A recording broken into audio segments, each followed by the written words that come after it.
नमस्कार, live Y news tonight के आज के अंक में आपका स्वागत है। मैं हूं आपके साथ रिचा चन्ना। न्यूज टुनाइट में हम नजर डालते हैं दिन भर की गतिविधियों पर। तो आइए शुरू करते हैं दिन भर की बड़ी खबरों से। और अनंतनाग के बच्चों को कॉम्पिटिटिव एग्जाम्स की कोचिंग देंगे एसएसपी अनंतनाग संदीप चौधरी। कहा, बच्चों को भविष्य में होगा फायदा।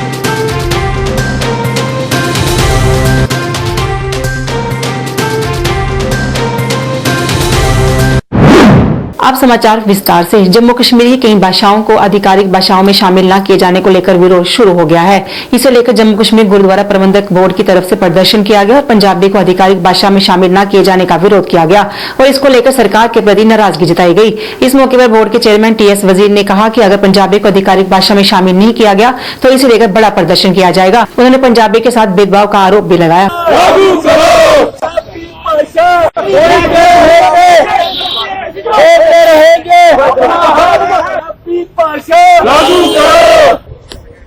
सेंट्रल गवर्नमेंट और खास करके प्राइम मिनिस्टर मोदी साहब,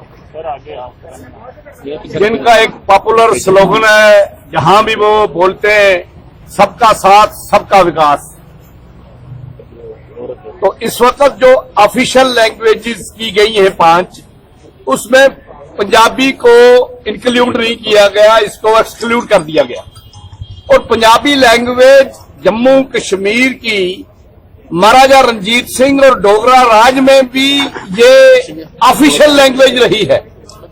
इस ऑफिशियल लैंग्वेज को हमेशा ही नुकसान पहुंचाने की कोशिश की गई और जब जब इसको एक्सक्लूड किया गया, चाहे वो कंपलसरी लैंग्वेज हो स्कूलों में, तब भी तो हमने हमेशा ही प्रोटेस्ट किया और प्रोटेस्ट करने के बाद हमें हमारा पंजाबी लैंग्वेज का हक मिला है। और मैं ये कहना चाहता हूं कि ये पंजाबी लैंग्वेज कोई सिर्फ सिखों की लैंग्वेज नहीं है।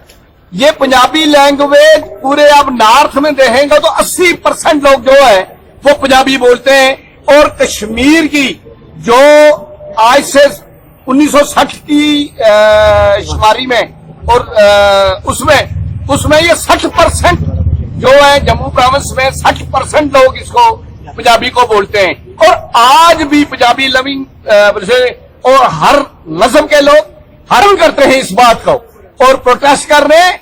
ये सिर्फ प्रोटेस्ट कोविड-19 की वजह से हम कम हैं लोग, नहीं तो हजारों की तादाद में सड़कों पे हम लोग आएंगे अगर हमारी ये डिमांड पूरी ना की गई तो। उधर सिख यूनाइटेड फ्रंट ने भी इस मुद्दे पर अपनी नाराजगी जताई और पंजाबी को आधिकारिक भाषाओं में शामिल करने की मांग की। करते हैं क्योंकि इससे पंजाबी को बाहर रखा गया है। और 1819 में जब महाराजा रणजीत सिंह जी ने खालसा राज यहाँ कायम किया था, यहाँ से लेके पठानकोट, रावी से लेके गिलगित और बल्तिस्तान तक, तो उस वक्त से लेके आज तक इस जम्मू कश्मीर के हर खित्ते में, पहाड़ी खित्तों में हिंदू, मुस्लिम, सिख, ईसाई सब लोग जो हैं वो घर में पंजाबी में बात करते हैं। अपनी पंजाबी जुबान का मिक्सचर है जिससे वो बात करते हैं। और सरकार ने पंजाबी को नजरअंदाज करके ये साबित कर दिया है कि ये सरकार जो है माइनॉरिटीज की और इथनिक ग्रुप्स की स्पिरिचुअल, कल्चरल और इमोशनल क्वोशंट जो है उसको उस क्वोशंट को दबा करना चाहते हैं। और ये एक सोची समझी साजिश के तहत किया जा रहा है। सिखों ने इस मुल्क के लिए कुर्बानियां दी हैं। इस रियासत में मिलिटेंसी के दौरान तिरंगे को लहराते हुए रखा है और आगे भी रखेंगे। हम ये मुल्क हमारा है, हमारे बुजुर्गों ने आजाद करवाया, कुर्बानियां दी और आज भी वो जंग अगर जारी है तो हम लड़ने के लिए तैयार हैं।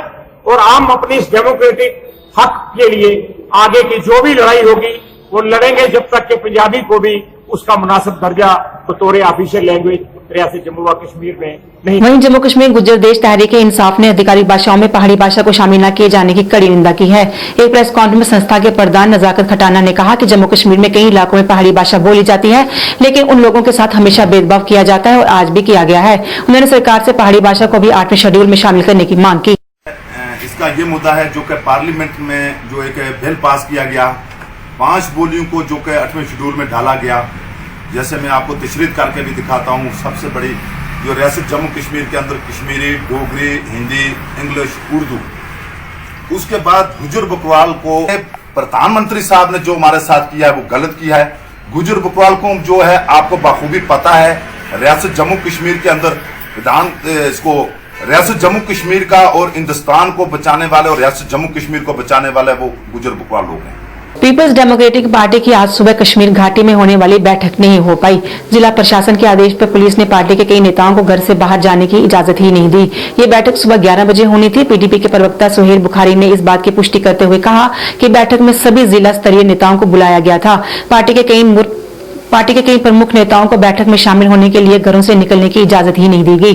पीडीपी ने इसके प्रति नाराजगी जताई है। पीडीपी के प्रवक्ता ने कहा कि सुप्रीम कोर्ट में सरकार द्वारा दिखाए गए दस्तावेजों में ये आजाद हैं, परंतु सच तो ये है कि पीडीपी के अधिकतर नेता गैर कानूनी बंदी हैं।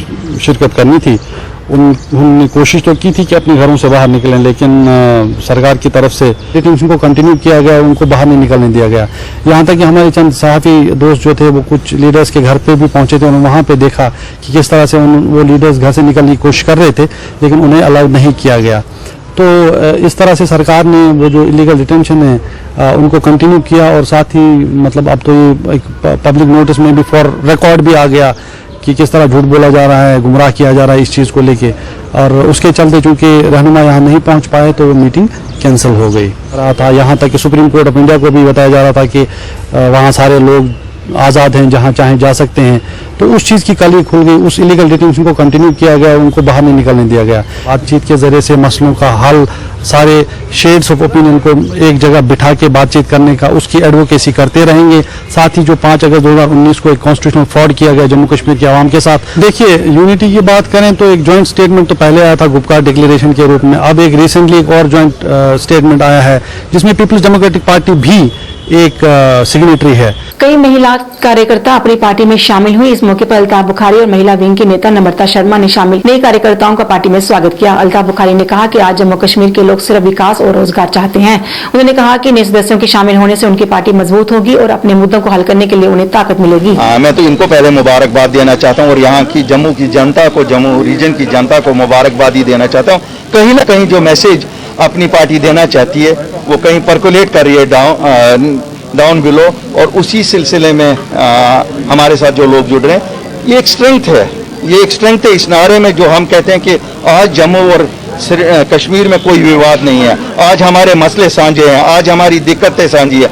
जम्मू के लोगों को विकास चाहिए, जम्मू के लोगों को रियासत वापस चाहिए, जम्मू के लोगों को अपनी ज़मीनों का तहफ़्फ़ुज़ चाहिए, जम्मू के लोगों को नौकरियों का तहफ़्फ़ुज़ चाहिए। जम्मू डेवलपमेंट चाहता है, कश्मीर डेवलपमेंट चाहता है। मुझे खुशी है कि ये नारा जो हमारा है 72 साल के बाद हम कोशिश कर रहे हैं कि दिल मिले, लोग मिले, जम्मू कश्मीर के लोग आपस में मिले और इनको जो पॉलिटिकल एक्सप्लॉयटेशन हो रही थी वो ना हो।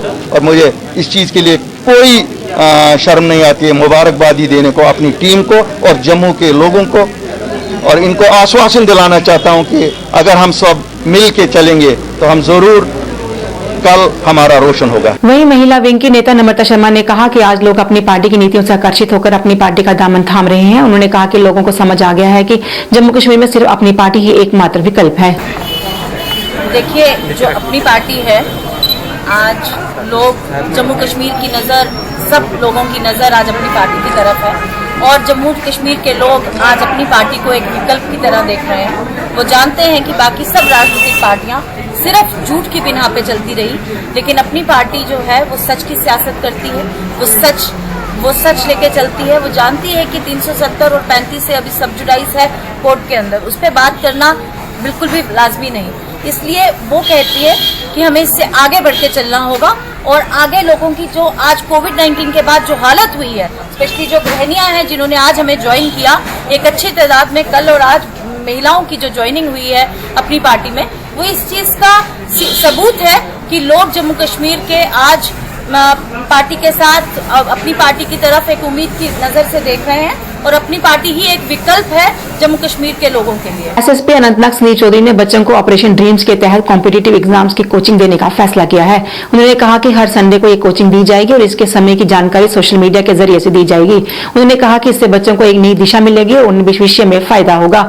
इससे पहले जम्मू में भी संदीप चौधरी बच्चों को कोचिंग दे चुके हैं। फ्री कोचिंग बच्चों को अलग अलग गवर्नमेंट एग्जाम्स के लिए दिया करता था, नॉट जस्ट यूपीएससी, क्योंकि छोटी छोटी नौकरियां जो हैं वो लोगों की जिंदगी में ज़्यादा बड़ा डिफरेंस लाती हैं।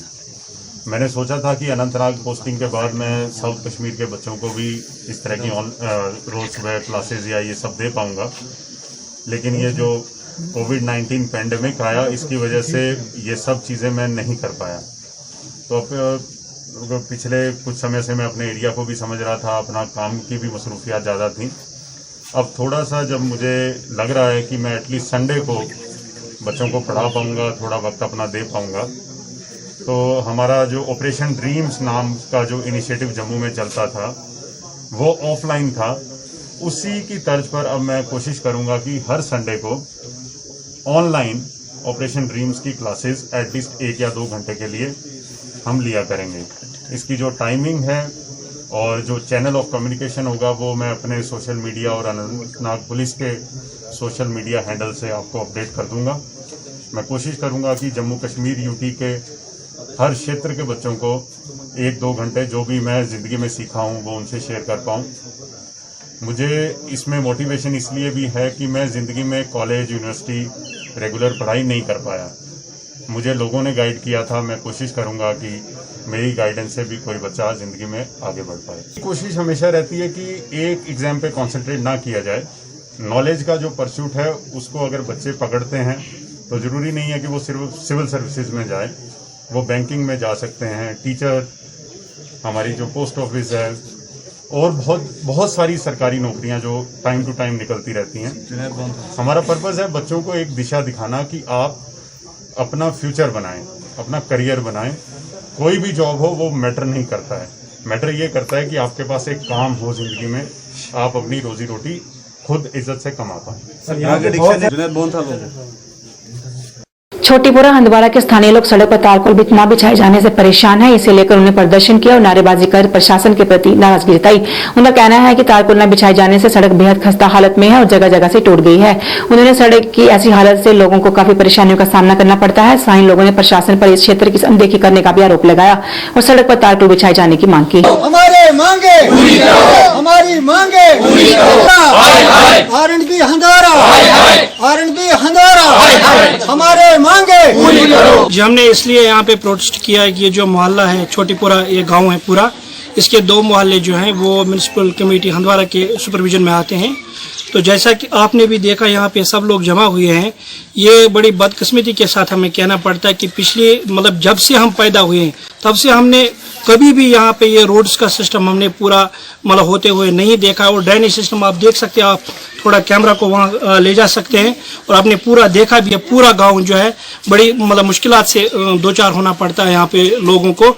और हर वक्त जब भी कोई काम होता है तो वो हंदवाड़ा के मेन एरिया में किया जाता है और टाउन में किया जाता है।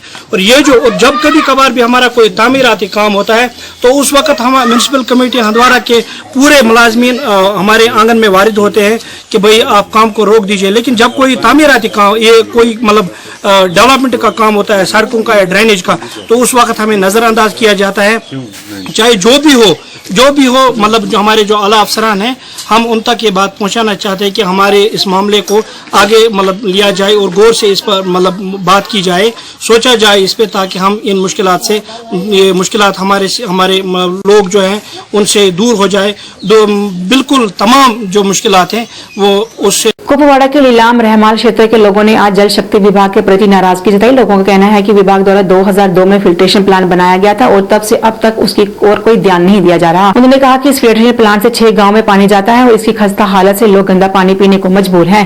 लोगों ने जिला विकास आयुक्त कुपवाड़ा से इस मामले में हस्तक्षेप कर समस्या के समाधान की अपील की। ने खुद आके मौका कर लिया इस चीज का। आप देख लीजिए कि हम कौन सा पानी पी रहे हैं, बिल्कुल गंदा पानी है जिसकी वजह से बहुत सारी बीमारियां फैल जाती है। जैसे कि आजकल आपको पता है कोविड चल रहा है, कोविड भी एक ऐसी बीमारी जो शायद किसी गंदी चीज से उठती है। तो गवर्नमेंट को देखना चाहिए था कि अगर एक तरफ से वो कोविड का कोई प्रोटोकॉल देख रहे हैं या बीमारियों का हम उसके बाद ये बोलते हैं कि यहाँ पे हेल्थ सिस्टम ठीक नहीं है, लेकिन बेसिक चीज जो हमारी है जिसकी वजह से बीमारियां फैल रही है, पहले उन चीजों को हमें देखना चाहिए। पानी जब गंदा होगा तो उसकी वजह से बहुत सारी बीमारी जैसे डायरिया है या बाकी कॉलरा जैसी बीमारियां उठती है इन चीजों से। आपने खुद देखा कि कितनी गंदगी है यहाँ पे आपके सामने है, आपके सामने बिल्कुल सारी चीजें हैं। तो आप खुद देख लीजिए कि अगर कोई अच्छा काम हुआ होता, अगर फिल्ट्रेशन काम करता होता तो शायद इतना गंदा पानी हमें पीना नहीं पड़ता। रियासी के मुख्य बाजार में वाइस चेयरमैन सहित पार्षद और उनके साथ दुकानदार व स्थानीय लोग आज बाजार में धरने में बैठ गए, क्योंकि बीती रात को पुलिस द्वारा बाजार में तारबंदी की गई। इसी का विरोध करते हुए आज स्थानीय लोग और दुकानदारों ने पार्षद समेत सभी लोग प्रशासन के खिलाफ नारेबाजी की और धरने पर बैठ गए। तारबंदी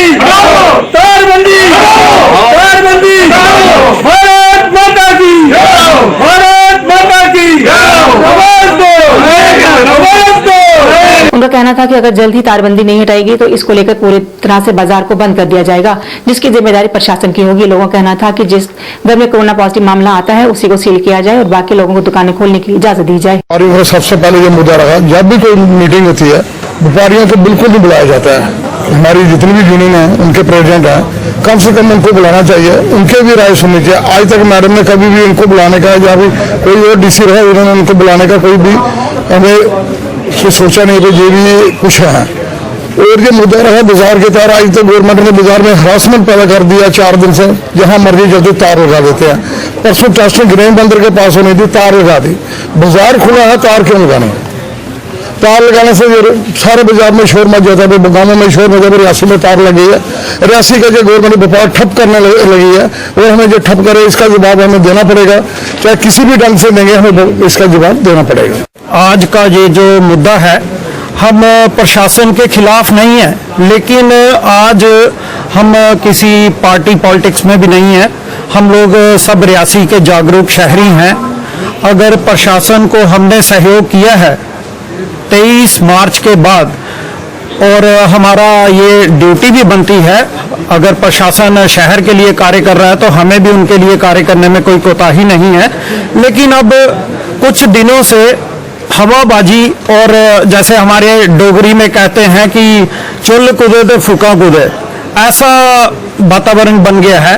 अगर 6 दिन पुराने केसेस हैं तो उनके लिए तारबंदी कल रात को करना, वो भी 3 दिन इंक्वायरी करने के बाद, जब उनके पास प्लान ही नहीं है। अभी भी आप मेरे साथ चल के देख सकते हैं, जिस गली में भी जहां पे भी जाना हो हम लोग वहां पे पहुंच सकते हैं। तो लोकेलिटी के लोग हैं, मुझे लगता है कि रियासी बहुत जागरूक शहर है, तो लोगों को अपने कॉन्फिडेंस में लेके, और मुझे इस बात का भी पूरा यकीन है कि यहाँ पे कोई ऐसा नागरिक नहीं है जो कोरोना पेशेंट को छुपाएगा। तो इसलिए प्रशासन जो है वो शहर के सहयोग के लिए है, शहर को सहयोग करे। हमने अगर प्रशासन का सहयोग किया है तो वो कोई उसमें कोई बुरी बात नहीं है, वो हमारी ड्यूटी है, हम करते रहेंगे। जम्मू नगर निगम द्वारा जगह जगह ओपन जिम बनाने की कवायद तेजी से जारी है। शिकला में आज वार्ड नंबर 56 गंगयाल में मेयर चंद्रमोहन गुप्ता ने ओपन जिम का उद्घाटन किया। इस दौरान उनके साथ निगम के हेल्थ एंड सैनिटेशन विभाग के चेयरमैन बलदेव सिंह बलोरिया व कई गणमान्य अधिकारी भी मौजूद थे। इस अवसर पर बोलते हुए मेयर चंद्रमोहन गुप्ता ने कहा कि जम्मू में विकास तेजी से चल रहे हैं और जल्द ही जम्मू शहर पूरी तरह से बदल जाएगा। उन्होंने कहा कि इस जिम से लोगों को काफी लाभ मिलेगा। शहर के अंदर म्युनिसिपल एरिया के अंदर लगा रहे हैं, हर वार्ड के अंदर ऐसा ही जिम लग रहा है जैसा आज यहाँ वार्ड नंबर 56 में लगा है। आज यहाँ के हमारे स्थानीय पार्षद और चेयरमैन आदरणीय बलदेव बलोरिया जी, हमारे दूसरे सोशल जस्टिस कमेटी के चेयरमैन अजीत जी, और यहाँ पर हमारे मंडल अध्यक्ष भारत जी, उनके महामंत्री ज्योति जी और उनकी पूरी टीम, यहाँ जिला के अधिकारी हमारे, बाकी मोहल्ला निवासी सारे जो आए हुए हैं। पहले म्युनिसिपल कॉरपोरेशन ने एक अच्छा ये जो पूरा पार्क था, पूरी ग्रीन स्पेस, इसको बनाया है। ये आदरणीय हमारे जो विधायक थे यहाँ के कविंदर गुप्ता जी, और जो डिप्टी सीएम रहे, स्पीकर रहे, उनके और बलदेव जी के प्रयासों द्वारा जब समाज के सारे मिलजुल कर इसको हमने आके पिछले 1.5 साल में हम सब ने मिलकर इसको कंप्लीट किया है। वहीं इस दौरान मौजूद बलदेव सिंह बलोरिया का कहना था कि जम्मू शहर विकास के पथ पर अग्रसर हो रहा है और ये विकास कार्य इसी तरह से जारी रहे। जिस तरह जम्मू म्युनिसिपल कॉरपोरेशन पूरे शहर में विकास के लिए आगे बढ़ रही है, काम कर रही है, उसी को देखते हुए आज गंगयाल में हमारे वार्ड नंबर 56 में जो पार्क है, हमारा मेन पार्क, उस पार्क में हमने ओपन जिम लगाई है। इस ओपन जिम में का उद्घाटन हमारे मेयर, डिप्टी मेयर, हमारे सभी चेयरमैन, हमने सब ने मिलकर, बाकी लोकल कार्यकर्ता, मंडल अध्यक्ष हैं जहाँ पे, और उद्घाटन किया है। मुझे लगता है कि गंगयाल कारपोरेशन आने के बाद हमने जहाँ पे एक पार्क पहले पुराना बनाया था, इसको एक्सटेंशन की है। 5.5 करोड़ की लागत से हमने गंगयाल और विश्वेश्वर का पार्क भी बनाया है, और आज इसको आगे बढ़ाते हुए ओपन जिम लगाई है, जो लोगों की पुरानी डिमांड भी जहाँ पे थी। आज इसका उद्घाटन किया, और इसके साथ साथ और भी लगातार जो गंगयाल के विकास के कार्य हैं वो हम लगातार कर रहे हैं। और खासकर जम्मू म्युनिसिपल कॉरपोरेशन तो जम्मू के लोगों के लिए, चाहे से बरसात में राहत देने की बात हो, डेवलपमेंट की बात हो, बिजली की लाइटों की बात हो, हर जगह हम आगे बढ़ रहे हैं, तत्पर हैं। सफाई के काम के लिए भी हम लगातार इम्प्रूव करने की कोशिश कर रहे हैं। मुझे लगता है कि लोगों के सहयोग से आने वाले समय में हम एक model city Jammu municipal corporation को बनाएंगे जो लाइव बाय न्यूज टुनाइट के आज के अंक में बस इतना ही। मुझे मेरी साइड टीम को दीजिए इजाजत और आप देखते रहिए लाइव बाय। नमस्कार।